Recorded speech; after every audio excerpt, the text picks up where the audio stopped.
viewers, and welcome to another episode of Lancer Custom Werks, where I will be discussing the various mech builds you could make and play with Lancer. Zheng is just going to absolutely, completely, and utterly destroy you. Zheng is a very sturdy striker mech. It also solved one of the big problem of playing striker because you will usually be standing out in the open with no cover. For Zheng, as long as you punch someone, you will always be in cover. That's it. That's its only trait. The other one doesn't matter because as long as you punch which in time, it doesn't fucking matter. The only drawback of Zheng is that it's a terrible hacking platform, but why the hell would you even build it for that? You might also think that it's slow, but you are actually wrong, because with its core passive, it can move like a Jagger and then punch someone, including the terrain to explode it for even more damage, and its core power just turns it into a fucking stand that can move across the map at the speed of punching. In the following 40 Zheng builds, I'm actually quite surprised that majority of its systems get used very often, but then again, when 99% of the following builds all wants to punch something, that's probably not surprising. Tiger Hunter Combat Sheath might deal lower damage than the basic GMS melee weapon, but the appeal of punching two people at once is there, and even when you are jammed, it's not gonna stop you. All the total strength suite systems are also very good for a melee strikers. Molten Wreath is capable of damaging multiple targets without rolling, and DD288 is DD288. As for the roles, like I have already mentioned, there's all the fucking striker. Some might be going for support, controller, or defender as a side role, but every single one of the Zheng wants to absolutely wreck the shit out of something with its own fists. So, let's talk about the striker builds first, the simpler Zheng builds. HIBIKI SYMPHOGEAR. Watch SYMPHOGEAR but not on Crunchyroll because the subtitles are terrible. Wow, that's a bit specific. Is a Zheng that stays true to its principle, which is get close, and punch the absolute shit out of everything. With Ace, the Zheng could even boost further on a jump, and having Siege Ram Juggernaut plus Titanomachi combo is very good for it to ram the hell out of everything into a wall painfully, possibly made by itself. My only complaint is that Ace 3 doesn't work with Jump Jet, so I suggest putting that point in Brawler instead. Suplex City is another very normal striker Zheng with both Brawler 3 and TSS 3 to ram, grapple, and give the stunning blow to an unfortunate someone. On top of that, it has an Uncle TH Combat Sheath, which can combo into Duelist for free grapple or ram. And best of all, this Zheng has the new Punkrar T talent, which is very useful in getting close to your next victim in 10 space immediately to smash them apart. Is that not violent enough? This is YEET, which has both ASURA and Heatfall overcharge for extra action, so you can easily grapple and use TSS 3 to stun someone. It also has Fomorian, so you can do this to anyone except the Goliath. Of course, you can always just spam all the actions to cut everything apart with heavy charged blade for a single round for big damage. Is that still not enough violent? How about getting SEKHMET NHP to increase your violence level? Just don't press the big red button close to your allies. How about getting SEKHMET and DD288 for even more incredible amounts of violence?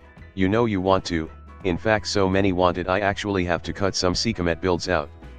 How about something a bit more sane, like the Hand, a very normal Zheng with a phase-ready Displacer as a sidearm that can shoot right through wall too, so you can get combined arms accuracy to make your giant fist more accurate. How about the same build but now you can fly? Also, I don't suggest taking Adaptive Reactor. Instead, if you are gonna get hot anyway, why not just get stasis shielding and take advantage of it? Do it, you know you just want to explode anyway. Speaking of exploding, there's Throwers of Hands, a brutal Zheng with dual Molten Wreath combat sheaths to explode punch everything, and then actually explode when it overheats. There's really nothing special here, but it got style, and a stasis bolt for protection I guess. Next, there's Pinball, a Zheng whose original plan didn't work out, but this is still a good build, because here's the important thing. Zheng is deeply afraid of being slowed or immobilized. Much like Nelson, those two statuses will fuck it up. That's why it carries restock drones around, or it can just stabilize, but the drone works for your allies too anyway, so it's just nice to have around. It also has JK1 and Croil rifle to move like a maniac around the map, just so its fist could meet face even faster. And finally, there's the Doomslayer Mark II, or as I would like to call it, a bigger Caliban. You basically just play like the Doom guy. Again, smashing, shotgunning and rapid dashing through all the danger in your way. It is fun to perform extreme violence with this thing. And that's all on the pure striker Zheng, which is just a bucket of fun, because nothing said violence like moving at the speed of it. It is efficient, brutal, and even if these builds don't count as controller, you can still control their death by ramming and grappling and kidnapping enemies away before beating the crap out of them. So anyway, let's talk about Striker Controller Zheng. Exploding Asteroid Punch is a Zheng that tries to solve the one problem with Zheng. Zheng is a happy mech when it is fighting in place full of cover, it's not a happy mech when it's in open space. Total Strength Suite 1 solves this problem with Blunt Force Trauma, but Slag Cannon solves this issue nicely too, and there's always Destructive Swing but it's not as reliable. Combined all the newly made cover and a couple Xiaoli punches, you get a lot of dead enemies very quickly. Let me show you my friend Mr. Rock is another very similar build. You will see Slag Cannon and TSS1 practically everywhere in this video, except it can also explode cover at a distance with Siege Specialists 1 and Seismic Ripper, so even distance can't save your target from annihilation. And up close, you just squeeze your victim tightly with TSS2, and explode with Bristle Crown for even more damage. Executioner Nanosword is always a very bad thing for your enemies too. Crouching Mech Hidden Earthquake is another Slag Cannon Zheng build, made to hide with Infiltrator behind all the covers, it made to hit even harder with the Smart Gun, or move you or your allies with Accelerate for faster tactical maneuver. Also, here's a really fun combo with Projected Shield, because the inaccuracy to attack doesn't matter when you throw rock at target you are shielded against and then explode the rock with Siege Specialist anyway. Next there's Rule Rock Juggler, a very weird build that's giving me pain looking at it. The idea is to barrage with Slag Cannon first, move with Siege Specialist 2, then throw all the knives with Hunter as a free action, then shoot the HMG for big damage thanks to combined arms accuracy, before finally Xiaoli punching the cover to explode it. That's a very nice and painful combo, and there's a lot of ways to mix it up if part of it didn't work. You also have Smoke and Singularity Motivator when in danger too, so it has a lot of fallback options. Get Over Here is a simple DD288 Zheng build to solve the one problem with DD288 build, it gets slowed when charging the fist, so, just pull the enemies towards you, with Mag Cannon, Ferris Lash, or Perimeter Command Plate to immobilize your victim instead. A Supermassive Fist with full Executioner talent can be very devastating too. There's also other ways to getting enemies closer without Black Witch license too. This is Discount Black Hole, a swarm body Zheng with a threat for Nano Whip to pull people into the blender, along with Nano Comp War Pike and Swarm Hive Nanites to hurt them badly. It's a bit too immobile for my taste though, but Zheng can reach a choke point a lot faster than Brawler and is quite survivable too. And of course, you can always just ask the enemy to step in, politely, with Horo S1 in Tomorrow Never Dies, a Thinking Tomorrow's Thought Swarm Body Zheng. Movement from Horo S1 is also uniquely capable of triggering reaction, like Overwatch, so that's going to get even more painful for the enemies, and once they are in, they can never get back out. Since people are building Hacker Zheng for some reasons, let's talk more of it, like this one called Chess Boxing, which funny enough hacks enemies with aggressive system sync for Chain of Prometheus before punching them away with DD288, forcing them to run towards you for another punch or get cooked.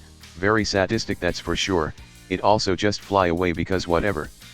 The entertainment world's most electrifying chokehold is for some reasons, a drone commander Zheng with Annihilation Nexus. It's very simple to use, you just punch and free grapple someone with Duelist, then keep becoming a blender until the victim you are choking die of Tornado Blender, then you just start from step 1 again, with accuracy gained from combined arms and free integrated knife attack, which also create cover for you to explode for more damage. And if you are too far away from your next victim, you have Tempest Drone to knock people in, or Dual TSS1 to throw double the rocks in a turn. Next there's classic Chinese history, which I fairly certain didn't involve a giant fucking drill, but nevertheless, it's very simple. You put down all the traps, and then drill whoever steps on them, or you can just move all over the place with Crowell Rifle and Punkra-RT to drill people half the map away. And of course, it's not the only combat drill build, this is the Spear to Pierce Heaven, which has an insanely scary drill with EXT Bat and Gaijis to extend to Threat 3, which is very spicy, alongside a Threat 5 Impact Lance to shish kebab possibly 5 enemies at once. Shadow Walk With Me is an infiltrator Zheng that can turn invisible with multiple ways to sneakily and stealthily punch the shit out of someone, with Black Thumb Technophile combo to not get cooked. There's not much else to say, but let's just say its fists are gonna hurt a lot more than usual.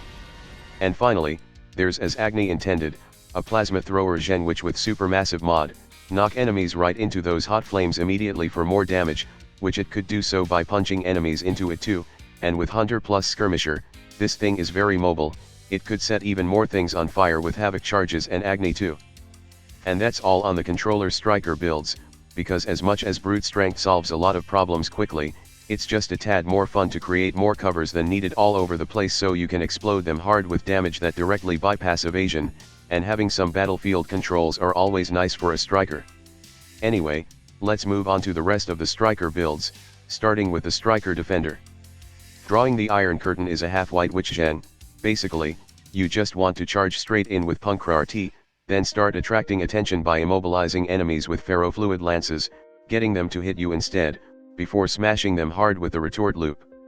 Or if you want to keep being mobile, you can set up Camus Razor to protect allies at a distance or Ferro Spike Barrier to hug or ram someone into them for pain. This build might not work well entirely, but it got the spirit. The more seen from The Last Jedi except its punches is just a Scylla Zheng that just want to explode punch even more things than usual. Also, Molten Wreath isn't bonus damage and instead an additional effect, so it doesn't get hacked by Scylla. House built on Marble is a half Emperor Fomorian Zheng, with Argonaut Shield and the new House Guard talent to protect its allies, which is extremely good at defending. Mimic Mesh lets it reach the front line faster. Heavy Gunner HMG is always a pain for the enemies, and both Imperial Eye and Dominion's Breathe are good tools in asking the enemies to step away. Faster Than It Looks is another House Guard Zheng with Argonaut Shield that is capable of moving very fast with Mimic Mesh and Skirmisher, and with Exemplar, it works very well up close.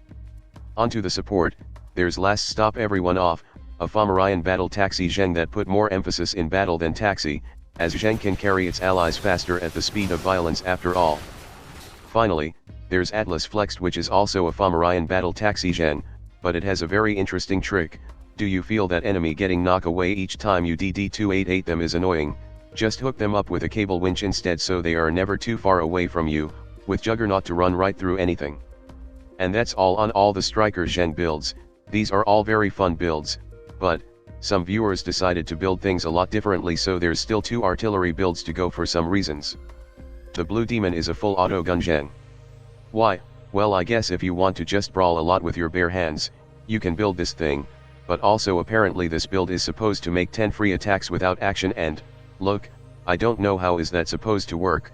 You have to actually tell me how. This description is not long enough. Next, there's Have You Considered, a supermassive siege cannon Zheng with auto loader, siege stabilizer, and external ammo feed to boost the siege cannon, letting it bombard the heck out of the enemies, but it can also punch the shit out of anything that gets way too close. And that's all 40 Zheng builds finish reviewing. Once again, I would like to thank all of my viewers that have sent in their submission for this episode. I made this video with the thought of expecting a lot of punchings, and I got exactly that and then some. Anyway, here's the topic for the next episode. That's all for now, and I will see you all next time. Hello there, if you like this video, please subscribe to my channel and click that notification bell button. If you really want to support my channel, you could visit my Patreon page, or buy me some coffee, links in the description. Anyway, have a nice day.